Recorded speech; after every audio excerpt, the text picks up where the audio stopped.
চাকরিও করে এবং এখনো হেফজ করার জন্য চেষ্টা করে। কারণ এটাই তো আল্লাহর কাছ থেকে আমাদের সবচেয়ে বড় নিয়ামত, তাই না?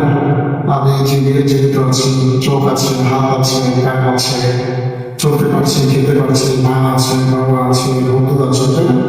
ভাই আছে, বউ আছে, যত নিয়ামত আছে সেটা আমার রহমানে বলেছে না, কত নিয়ামত শেয়ার করবো।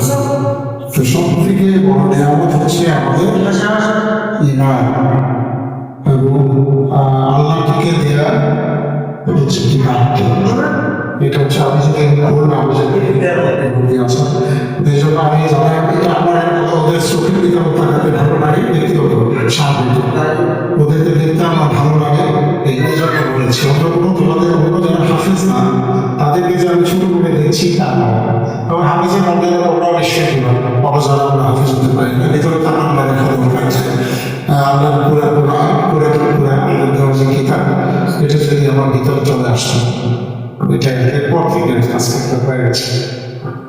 হাফেজ যারা ছিল, যারা হাফেজ ছাত্র যারা ছিল সবাই যারা হাফেজ যারা সবাই যারা হাফেজ যারা হেফজ শেষ করেছিল অনেকে।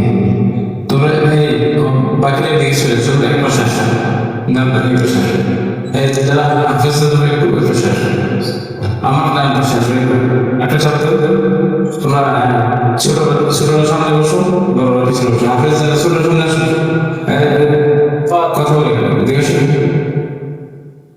হ্যাঁ কথা বলতে বসো, তুমি আসো সামনে আসো,